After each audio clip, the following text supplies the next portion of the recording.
We're sitting down with new UNLV President Dr. Keith Whitfield. That's this week on Nevada Week.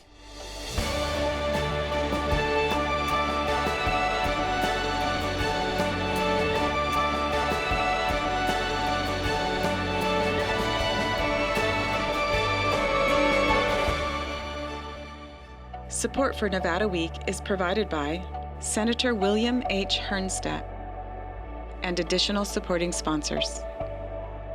In August of last year, the Nevada System of Higher Education Board of Regents selected Dr. Keith Whitfield as UNLV's 11th permanent president. Now, for higher education, one might argue there couldn't have been a worse or maybe a better time for a new president to assume this role. Consider that back in August of 2020, Southern Nevada hit its highest spike of COVID-19 cases and deaths at that time. Our state legislation had just concluded a special session finalizing budget cuts to higher education, and local civil unrest continued in the wake of George Floyd's death. Now, before, during, and since then, we've seen UNLV play a significant role in our region's pandemic response, as well as addressing students' needs. And more recently, President Whitfield himself has begun to outline a roadmap for the future, what he calls Top Tier 2.0. It builds off UNLV's current Top Tier strategic plan and emphasizes economic development and social justice as areas of key expansion. On this show, we're going to talk about these key areas identified in his plan. Also, President Whitfield has found success increasing key university indicators such as enrollment and graduation rates in previous posts, as well as building strong relationships with local business, philanthropic, and community-based sectors. We'll talk to him about how he might apply this success here, among many other topics we hope to cover. Please welcome Dr. Keith Whitfield, UNLV President. President Whitfield, I cannot tell you how great it is to have you here in person, in studio, amazing. And maybe that's where we start our conversation here. So much is slowly progressing to business as usual, more of a normal routine. That's not necessarily mean we are quite there yet. I wanted to get your perspective first on just where you will be, what a normal workday might be for you as we kind of get to more of this reopening. And let's not forget, our county commission has noted that a lot of the restrictions are going to be lifted on June 1st. So maybe that's a good place to start. Yeah, June 1st is going to be another one of those stepwise moving forward. And it will change the context for things. You know, we're going to slowly reopen. We're trying to bring back a good part of our workforce on July 1, and then for the fall, our design is going to be that we will be the new normal. The new normal, and yeah. Let's start there. I know that last fall, let's start with that benchmark there, 20% in person, right. 80% online. Right. As I understand it, those are going to almost flip. You're going to have about 80% in person, 20% online. Exactly. Let's talk maybe about what's not going to change. Are there big pieces of this that are going to look like they were in the pandemic? Yeah, and partly because we want to make sure we have some flexibility for students who can't come back, who are either taking care of parents or a loved one, maybe immune compromised themselves. And so we want to leave a little bit of flexibility there. But I tell you, part of the piece that I'm hoping we do is we have to learn from this, and that there may be some opportunities where having a mixed format where some classes are in person, some are done virtually. We're looking to see if there's ways in which we can actually provide even a better education from doing that. And so it's going to be continuing to experiment like we've been doing for the last 16 months or so.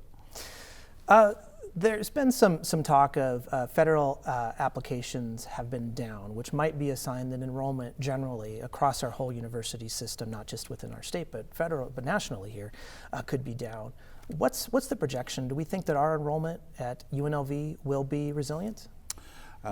So there's the data and then there's me. I'm very hopeful that what we're going to do is to see just a lagged number of people actually signing up and coming back to the university. If we look at the data where we sit now, we always compare ourselves to where we were last year. We're a little less than 2% down, which is still not bad. I think even if we could get to zero, be flat, comparably speaking to where we were last year, which was a tough year last year, I think we'd be doing very, very well. Did some research on you. You ask why a lot, I've noticed. Of course, the most obvious question here is why? Why, especially with where we're at, your new tenure here, under the circumstances that you came into the role as president, Why is why such an important question, maybe to instead of how or what here?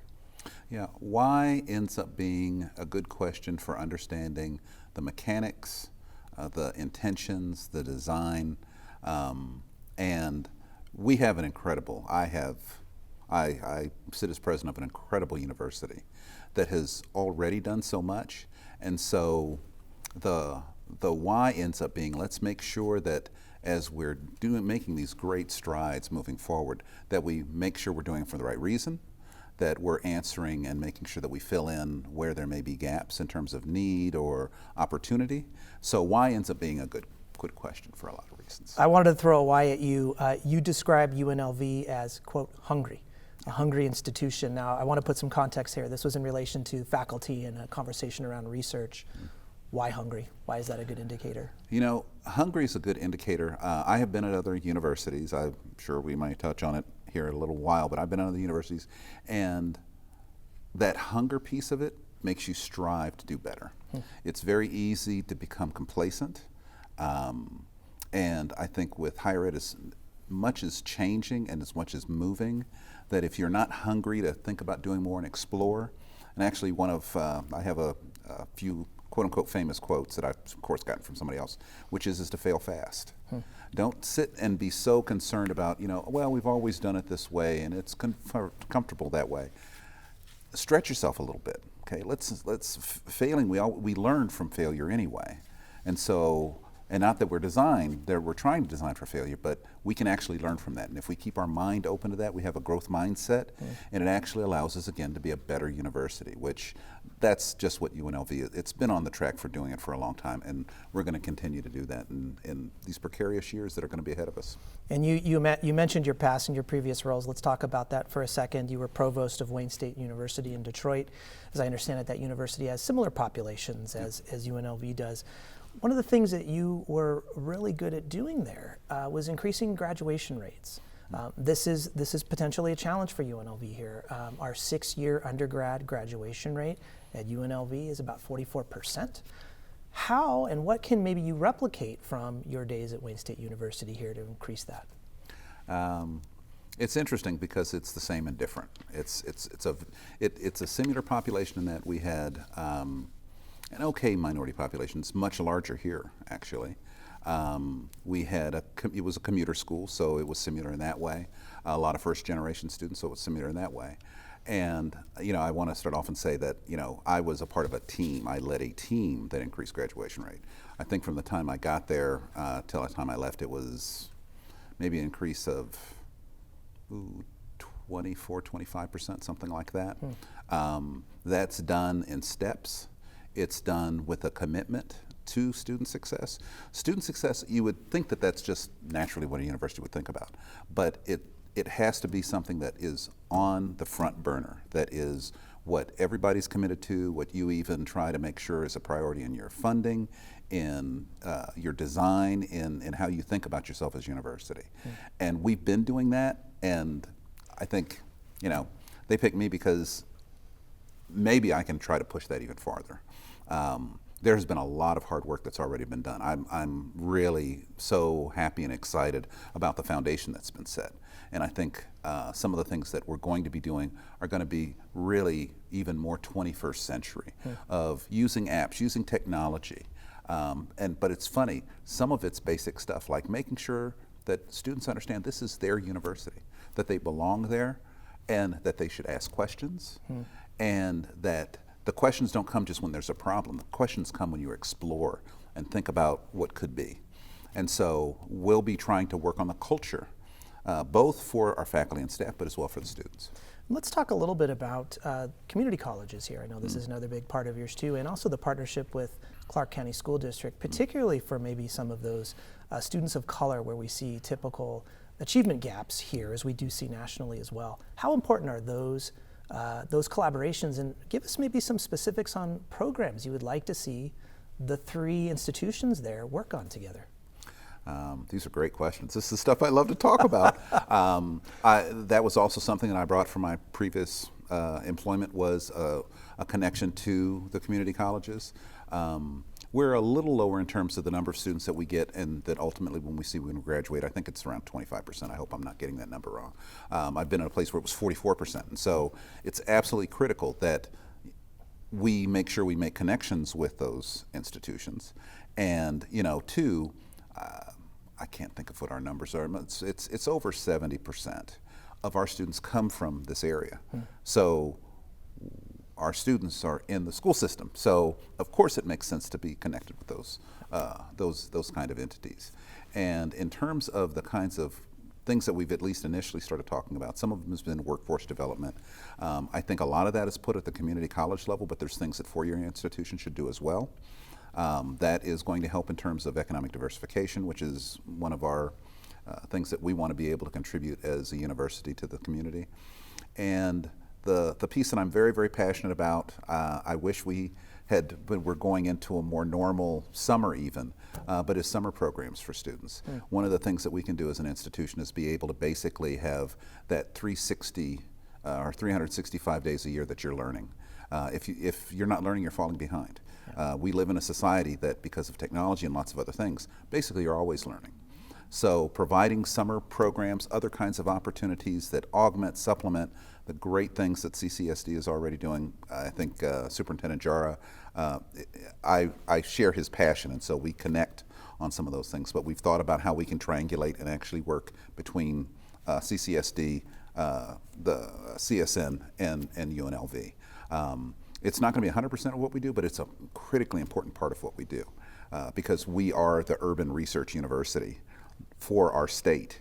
And that means then that we're connected in these very interesting ways. And so that partnership is going to be essential and very important in my mind. And let's talk about that research part, and maybe we combine the research part with the conversation we're having here, which is more around social justice and closing some of these wealth gaps. Social mobility is such a big part of UNLV. Let's talk about the research side of this, though. UNLV is a rated R1 university by the Carnegie Foundation, which 120 universities within our system, very rare air there at the high activity of research level that university has. Let's go and let's talk about social mobility and some of the research related to maybe some of the urban research areas here. I mean, do you see potential avenues that UNLV can take to maybe focus on systemic racism within higher education, maybe implicit bias, those kinds of areas? Is that a research arm that maybe UNLV could pursue? It's an area that we already pursue, and I think there's going to be more of it forthcoming. You said a bunch of interesting things that I can't help but to touch on. One of them is in terms of social mobility. We're nationally, we're one of the better schools in terms of taking people from the lowest quartiles of income, of family income, of where they come from, and being able to give them an education that allows them to compete on the upper quartiles. That's what social mobility, I think, is always rated as, and we do very, very well for it. I think it's because we were designed well to be able to understand the needs of our students, and that's very, very important. That's in the context of a research institution, and a research institution actually is very important for a lot of reasons. A lot of people don't think about, I'm going to send my kids somewhere and what's important. Having a research institution is very, very important. What that means is that at the heart of what we do, we think about asking questions and problem solving and thinking outside of the box, even sometimes about failure and all of those sorts of things. And so it's in a context that's very important in terms of how we think about things and how we educate students. Now, tying that to the social justice movement, we do have a number of incredible scholars. Melva Thompson Robinson comes to mind. There are some others that are not only looking at social justice and what happens in terms of the social fabric of what happens in our country, but also looking at health disparities, for example. As you know, we have a brand new medical school, and we were just recently talking with Senator Spearman about some of the things that she's interested in relative to kidney disease. And that's one where we're now pulling people from liberal arts, of course, from health, from School of Medicine, and from in public health, from lots of different perspectives, and looking at how all of those things play together, because there's the disease process, but then there's the differential that occurs within minoritized populations, and so why is that? Yeah. And then how can we actually improve that? And so an example of how we'll be contributing in lots of different ways to, let's call it social justice broadly. The systemic racism piece is interesting because what's difficult about it is that we have to take a second and be okay with saying that we're not perfect, and that we need to grow and that we need to change, and that there are things that happen that shouldn't happen. And admitting that wrong is where you can start putting it together and making it better. So for example, we've got an ombudsperson that we just hired so that they can hear some of the stories that are going on, and making sure that when there's a time to be able to interact with entities, that we do it so that there can be fairness and just in decisions that are made. Can we talk about some of the specifics there? In the State of the University address, you did call upon that the university does have some problems with systemic racism. Are there indicators you have seen in the 6 months that you've been here that are, I'm sorry, go ahead. Well, it's interesting because I'd say too, it's that we have structural racism. And it's not a little play on words. They actually are different things. Structural racism is the idea that what you have is policies and structures in place that actually differentially treat people. And that's something that I know there's a lot of folks who they did not like hearing that. Because I think that at UNLV, I think we believe that we really are being fair and we're doing good. Doesn't mean that you're not doing a good job. It just means that some of the things that we've done the way we've done them, or the way that we do them, actually disproportionately affect some people than others, and that those people end up being sometimes from minoritized groups. President Whitfield, can you give us some examples there? An example, boy, I'm going to find a way to get in a lot of trouble, but I'd say in terms of our faculty, we have the second most diverse student population in the country, tied for second. Our faculty diversity, on the other hand, has fallen behind. Now, part of that is because there are low numbers of minorities that end up getting a PhD and getting a doctorate and coming into the academy. And there's others where we should be able to do better than what we're doing. And we have been looking at that. Actually, it started before I got here, of having search advocates that are people that are going to be there and talk about where are we searching for faculty? Are we making sure that we hire faculty that match our values and what we're interested in, and one of them being diversity? And so those are going to be ways in which we'll actually advance. But the problem that we have right now is that we don't have enough faculty of color. It's something that I've heard from so many people that they want to do more, and so we're going to be able to, the culture is ready for it. I think that's what's really important. If we did not have culture within the university that actually would be welcoming, we wouldn't want to bring in a minority faculty member, have a horrible experience, and then go out and say, oh, it's horrible at UNLV.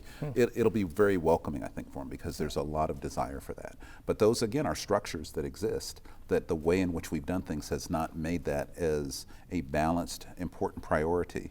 And so then you ultimately yield more minority faculty. Is it naive to say that if you have such a large minority undergrad population, that there's a potential there for some form of pipeline to bring students through to become faculty in some stage? Sounds like you want my job, because that's exactly right. Actually, we're a Hispanic serving institution, and we're working with there's 16 other Hispanic serving institutions that are our R1s, that top tier.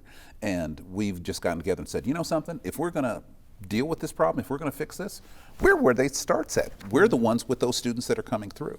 And so we're developing programs, working even nationally with programs to be able to produce more, for example, Hispanic PhDs, MDs, ones who will go out in the community, ones who will come into the academy.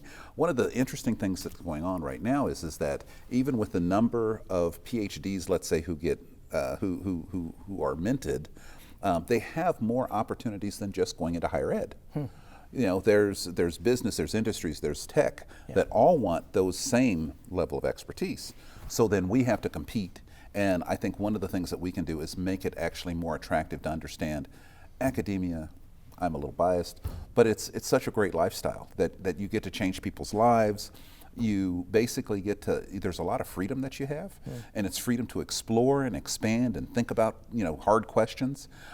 It's a good lifestyle, and I think if it's told as that rather than, oh, you've got to teach, people and there's publish or perish, but you do those things because you're passionate about them, and so we have to help develop that passion and then connect it to that job outcome. Well, it's interesting, and what a great segue into the economic development side of this conversation here too, because it seems like you can have both. You can have faculty that are professors, but are also working towards some of those aspects you mentioned, high tech, some other big industry areas, and still work with the university. So let's talk about economic development a little bit. You've repositioned economic development as a higher priority. It was under another subset. You've moved it to its own main priority. Why is that? You know, part of it is who UNLV is. We're an urban research university, and what I mean by that is that we're urban, meaning that we're part of the fabric of Las Vegas. And as we have seen through the pandemic, one of the things that we need is diversification of the kinds of industry that we have here. We have, of course, the entertainment. I'd argue we're the best in the world, but we need more than that. And just as somebody who's new here, one of the things that I love is that this is a great place to live. And so when you start to put those things together, you say, hey, we could attract different kinds of companies if we start thinking about that. And one of the things that companies want, oftentimes, is an educated workforce to be able to work for them. So we're a critical piece in being able to create that diversity and working with the chamber and other groups. We think about that all the time. At a more macro level, and I think that's what you were getting at, the idea that because we have these incredible researchers that got these great discoveries, one of them, I don't know if you've heard about it, but Ash Salamat is working on room temperature superconductivity, way over my head, but it may change the way that we look at energy in the next 10 years. Yeah, this is happening right here. I did research that. Zero transmission loss maybe in the Zero future. transmission loss of unbelievable. energy. Yeah, absolutely. Those are the kinds of things that our faculty actually bring and offer. And so we needed an office that would really be on the forefront of that. And Bo Bernhardt is basically a rock star at being able to kind of connect where you can't see the possibility. He figures them out, and he does a very good job of them. We've increased industry that is participating out in our research park by over 250%. And I think that it was just putting somebody in there where that's their job to think about that every day. And I think what's happening too is that Las Vegas is being seen as one of those places that's a great place to do business.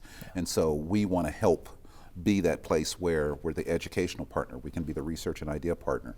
We can even be a place where you have an environment that is conducive to be able to even seeing students come through for internships, which I love, to be able to have opportunities to work with companies on real world problems, real time, and then they go and get great jobs. Outside of the sector of gaming and entertainment, as you mentioned, so many other industries that we can develop on. We've got about 4 minutes left. I want to transition to financial sustainability, another high priority area that you've already mentioned here. Let's go back to where we were at the pandemic.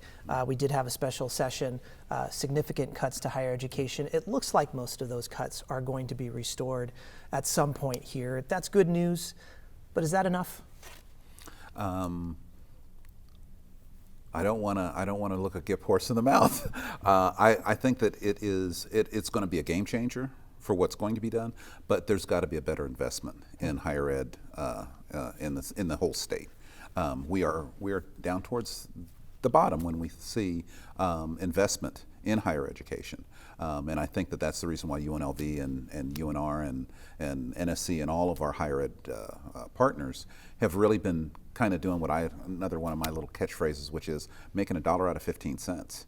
But we need to have a better investment in that. For Las Vegas to be able to come back fully, for us to be able to even realize ourselves as that partner, there needs to be a greater investment.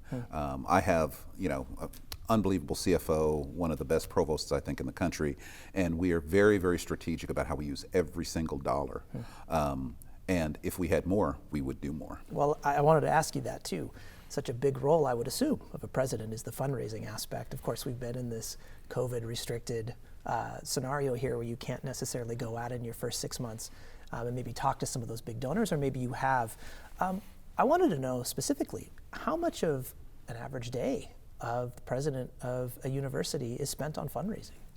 I was at Duke for a number of years, and I know that that's a bad thing to say at UNLV because we remember our basketball history. You're going back a ways, but yes. But that gentleman at the time was saying that, oh, people think that I do 80% of my time is on fundraising. And he said, no, it's not that. And I was like, yeah, it's probably 79%. But that was for that university. For me, I think I am moving into spending more time, and they're developing relationships, more than just the handout.